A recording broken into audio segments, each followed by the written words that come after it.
तो हेलो नमस्कार दोस्तों, मैं हूं अंकित और आप देख रहे हैं मेरा चैनल टूर एंड ट्रिप। दोस्तों, अगर आप नॉर्थ ईस्ट यानी कि गैंगटॉक, दार्जिलिंग, लाचुंग, लाचेंग, पेलिंग इस तरफ जाने का प्लान कर रहे हैं तो ये वीडियो आपके लिए बहुत काम की होने वाली है, क्योंकि इस वीडियो में मैं आपको बताने वाला हूं कि जितने दिनों के लिए आप टूर प्लान कर रहे हैं उतने दिनों में आप कौन कौन सी डेस्टिनेशंस कवर कर सकते हैं।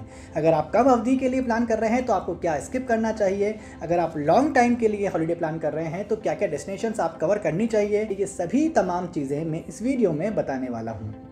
तो चलिए शुरू करते हैं इस वीडियो को। और वीडियो शुरू करने से पहले एक बार फिर से आपसे निवेदन करता हूं कि अगर आपने मेरे चैनल को सब्सक्राइब नहीं किया है तो प्लीज़ आपसे निवेदन है कि आप मेरे चैनल को सब्सक्राइब कर लीजिए, क्योंकि आपका प्यार मुझे मिलता रहता है तो मैं मोटिवेट होता रहता हूं और इस तरह की इन्फॉर्मेटिव वीडियोज़ आप तक पहुँचाता रहता हूँ। तो चलिए शुरू करते हैं इस वीडियो को और देखते हैं कौन कौन से हैं वो पॉइंट्स। तो नॉर्थ ईस्ट जाने के लिए सबसे अच्छा समय होता है अप्रैल से लेकर जून तक या फिर नवंबर से लेकर जनवरी तक। इस समय आपको सबसे ज़्यादा टूरिस्ट यहाँ देखने को मिलेंगे और पीक सीजन होने के कारण होटल, फ्लाइट और ट्रांसपोर्टेशन की कॉस्ट नॉर्मल ऑफ सीजन के मुकाबले थोड़ी सी हाई मिलेगी। इसलिए टिप नंबर 1 यह है कि आप आपकी होटल, फ्लाइट और टैक्सी लगभग 2 से 3 महीने पहले से ही बुक करके रखिए, ताकि आप अननेसेसरी पैसा देने से बच जाएंगे। यहाँ तक पहुँचने के लिए कौन कौन से साधन उपलब्ध हैं और कौन कौन सी सिटीज़ कितनी कितनी दूरी और कितने कितने घंटों की दूरी पर है, ये सब मैं आपको वीडियो के आखिरी में बताऊंगा। तो इस वीडियो को अंत तक जरूर देखिएगा, ताकि आप खुद से डिसाइड कर पाएं कि आपको लॉन्ग जर्नी करके सिक्किम को एक्सप्लोर करना है या फिर कम दूरी वाली आसपास की सिटीज़ को ही कवर करना है। तो आइए अब बात कर लेते हैं कम अवधि शॉर्ट वीकेंड यानी कि 3 रातों के टूर प्लान में आप कहाँ कहाँ जा सकते हैं। तो 3 नाइट्स के टूर प्लान में सबसे पहला नंबर आता है 3 नाइट्स के लिए गैंगटॉक। क्योंकि अगर आप 3 नाइट्स के लिए टूर प्लान कर रहे हैं तो मैं रिकमेंड करूंगा कि एक ही सिटी में रुकिए और ज़्यादा से ज़्यादा एक्सप्लोर कीजिए, क्योंकि गैंगटॉक में घूमने के लिए बहुत कुछ है। दूसरे नंबर पे आता है 2 नाइट्स के लिए गैंगटॉक और 1 नाइट के लिए दार्जिलिंग। ये भी एक अच्छा ऑप्शन है अगर आप 2 सिटीज़ को कवर करना चाहते हैं। नंबर 3 पे आता है 2 नाइट्स के लिए गैंगटॉक और 1 नाइट के लिए पेलिंग। अगर आप थोड़ा सा हाइट पे जाना चाहते हैं तो ये ऑप्शन भी आपके लिए बढ़िया है। नंबर 4 पे आता है 2 नाइट्स के लिए दार्जिलिंग और 1 नाइट के लिए कलिम्पोंग। अगर आप ज़्यादा भागदौड़ नहीं करना चाहते हैं, रिलैक्सेशन चाहते हैं, तो ये कॉम्बिनेशन भी आपके लिए बेस्ट है। अगर आप चाहें तो 2 नाइट्स के लिए गैंगटॉक और 1 नाइट के लिए कलिम्पोंग भी कर सकते हैं। तो आइए अब जान लेते हैं कि 4 रातों के टूर प्लान में आप कौन कौन सी डेस्टिनेशन घूम सकते हैं। तो 4 नाइट्स के टूर प्लान के लिए नंबर 1 पे आता है 2 नाइट्स के लिए गैंगटॉक और 2 नाइट्स के लिए दार्जिलिंग। ये एक स्टैंडर्ड आइटनरी है जो most of the tourist prefer करते हैं। नंबर 2 पे आता है 2 नाइट्स के लिए गैंगटॉक और 2 नाइट्स के लिए पेलिंग। 4 नाइट्स के टूर प्लान के लिए मेरी रिकमेंडेशन में सबसे अच्छी आइटनरी यही है।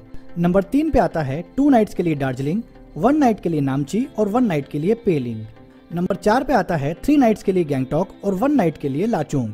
अब अगर आप लाचुंग जा रहे हैं तो पास में देखने के लिए लाचेन भी है। लाचेन अगर आपको देखना है तो उसके लिए आपको 5 नाइट्स के टूर प्लान में जाना पड़ेगा, जो मैं आगे वीडियो में बताऊंगा। तो ये थे अब तक 3 और 4 नाइट्स के टूर प्लान। तो आइए अब बात कर लेते हैं 5 नाइट्स के टूर प्लान की। 5 नाइट्स की आइटनरी बहुत ज़्यादा चलती है। इसको सबसे ज़्यादा प्रेफर करते हैं हनीमूनर्स या फिर फैमिलीज। अगर आप एक अच्छा हॉलीडे प्लान करना चाहते हैं तो मेरी रिकमेंडेशन में एटलीस्ट आप 5 रातों का टूर प्लान तो करिए ही करिए, क्योंकि आप अगर 3 रातों के लिए आएँ या फिर 5 रातों के लिए, मोटा मोटी पैसा उतना ही खर्च होगा जितना आप 3 रातों के लिए पैसा खर्च करेंगे। तो पैसा भी खर्च होगा और मज़ा ना आए तो बात नहीं बनेगी। तो 5 नाइट्स के टूर प्लान में सबसे नंबर 1 पे आता है 3 नाइट्स के लिए गैंगटॉक और 2 नाइट्स के लिए दार्जिलिंग। नंबर 2 पे आता है 2 नाइट्स के लिए गैंगटॉक, 1 नाइट के लिए पेलिंग और 2 नाइट्स के लिए दार्जिलिंग। ये एक बेहतरीन कॉम्बो है अगर आप 5 रातों का टूर प्लान करना चाहते हैं तो।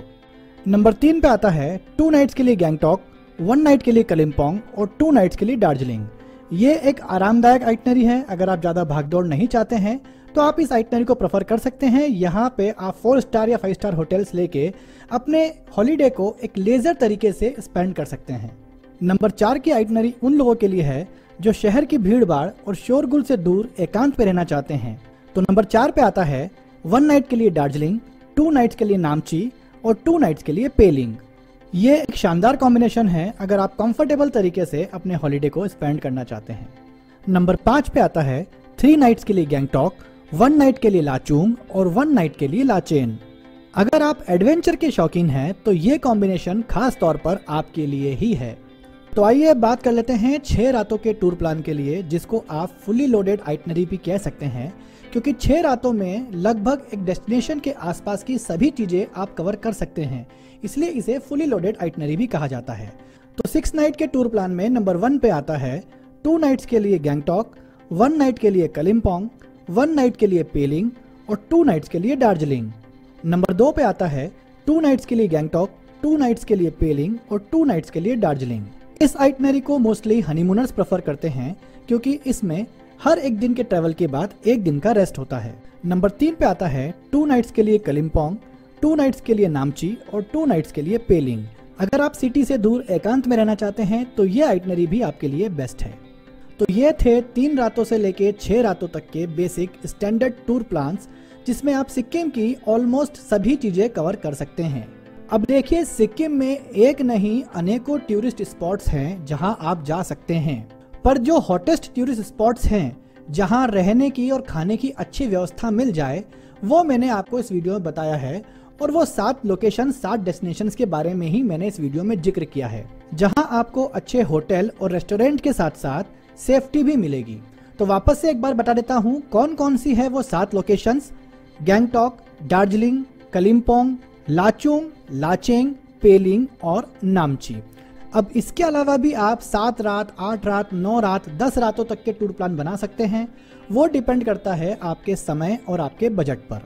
तो आइए अब जान लेते हैं कि यहाँ तक पहुँचने के लिए कौन कौन से साधन उपलब्ध हैं और कौन कौन सी डेस्टिनेशन कितनी कितनी दूरी पर है, ताकि उससे आप ये अंदाज़ा लगा पाएं कि आपको कौन कौन सी डेस्टिनेशन कवर करनी है और कौन कौन सी डेस्टिनेशन को स्किप करना है। तो यहाँ पर आने के लिए 3 साधन उपलब्ध हैं। पहला है बाय रोड और दूसरा है बाय ट्रेन। इसके लिए आपको सिलीगुड़ी स्टेशन या फिर न्यू जलपाईगुड़ी स्टेशन उतरना होगा। और तीसरा है बाय फ्लाइट। यहाँ पे 2 एयरपोर्ट हैं, पहला है बागडोगरा एयरपोर्ट और दूसरा है पैक्योंग एयरपोर्ट। बागडोगरा एयरपोर्ट आने के लिए आपको ऑलमोस्ट सभी जगह से आने और जाने की फ्लाइट मिल जाती है, परंतु पैक्योंग एयरपोर्ट के लिए आपको मोस्टली फ्लाइट्स नहीं मिलती है। तो एक बार आप चेक कर लीजिएगा, आप जिस जगह से आ रहे हैं वहां से पैक्योंग के लिए डायरेक्ट फ्लाइट है तो वो आपके लिए बढ़िया है। बागडोगरा एयरपोर्ट से दार्जिलिंग की दूरी लगभग 70 किलोमीटर यानी कि लगभग 3 घंटे की है और बागडोगरा से गैंगटॉक तक की दूरी 120 से 30 किलोमीटर लगभग 5 घंटे की दूरी है। और न्यू जलपाईगुड़ी रेलवे स्टेशन की दूरी गैंगटॉक और दार्जिलिंग तक लगभग उतनी ही है जितनी एयरपोर्ट से है। तो मेरी रिकमेंडेशन में आप आपका टूर का आखिरी दिन दार्जिलिंग या गैंगटॉक में किसी एक जगह पर रखिए, क्योंकि यहाँ से भी आपको एयरपोर्ट या फिर रेलवे स्टेशन पहुँचने में लगभग 4 से 5 घंटे लगेंगे। और पहाड़ी इलाके हैं, इसलिए ट्रैफिक जाम होने की स्थिति में या फिर लैंडस्लाइडिंग होने की स्थिति में 2 घंटे की ट्रैवलिंग 4 घंटे या 5 घंटे की भी हो सकती है। तो आप आपकी रिटर्न फ्लाइट या फिर ट्रेन उसी अकॉर्डिंग बुक करें कि आपको वहां तक पहुंचने के लिए पर्याप्त समय मिल जाए। तो आइए अब जान लेते हैं इन 7 डेस्टिनेशन की आपस में दूरियां कितनी हैं। तो देखिए, दार्जिलिंग से पेलिंग की दूरी लगभग 70 किलोमीटर है और इसमें लगभग आपको 3 से 3.5 घंटे लगेंगे। उसके बाद पेलिंग से नामची की दूरी लगभग 60 किलोमीटर की है, उसके लिए आपको 2 से 2.5 घंटे लगेंगे। फिर नामची से कलिम्पोंग की दूरी लगभग 55 किलोमीटर है, इसके लिए आपको 2 से 2.5 घंटे लगेंगे। कलिम्पोंग से गैंगटॉक की दूरी लगभग 80 किलोमीटर की है और इसके लिए आपको 3 से 3.5 घंटे लग सकते हैं। उसके बाद गैंगटॉक से लाचेन की दूरी लगभग 120 किलोमीटर की है, इसके लिए आपको 5 घंटे तक लग सकते हैं। फिर लाचेन से लाचुंग की दूरी लगभग 45 किलोमीटर है और इसके लिए आपको 1.5 से 2 घंटे लग सकते हैं। लाचेन या लाचुंग से वापसी करते समय आपको रिटर्न में गैंगटॉक ही आना पड़ेगा और लाचुंग से गैंगटॉक की दूरी लगभग 120 किलोमीटर है, इसके लिए आपको 4 से 5 घंटे लग सकते हैं। और आखिरी में गैंगटॉक से दार्जिलिंग की दूरी लगभग 120 किलोमीटर है, इसके लिए भी आपको 4 से 5 घंटे लग सकते हैं। तो अब आप अपने समय और बजट के अनुसार डेस्टिनेशंस को चूज कर सकते हैं और अपने टूर प्लान को बना सकते हैं। तो आशा करता हूं दोस्तों कि मेरी दी गई सभी जानकारी से आप संतुष्ट होंगे। अगर आपको इसके अलावा और भी कोई इन्फॉर्मेशन चाहिए तो आप नीचे कमेंट बॉक्स में लिख सकते हैं, मैं रिप्लाई जरूर करूंगा।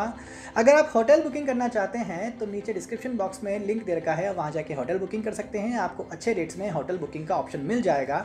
उसके अलावा अगर आप आइटनरीज भी चाहते हैं कि क्या क्या आइटनरीज वहाँ की बन सकती हैं, जैसे कि मैंने वीडियो में तो ऑलरेडी बता रखा है, आप फिर भी चाहते हैं तो नीचे डिस्क्रिप्शन बॉक्स में लिंक दे रखा है, आप वहाँ जाके आइटनरी सिलेक्ट कर सकते हैं। तो चलिए मिलते हैं अगली वीडियो में, तब तक के लिए धन्यवाद।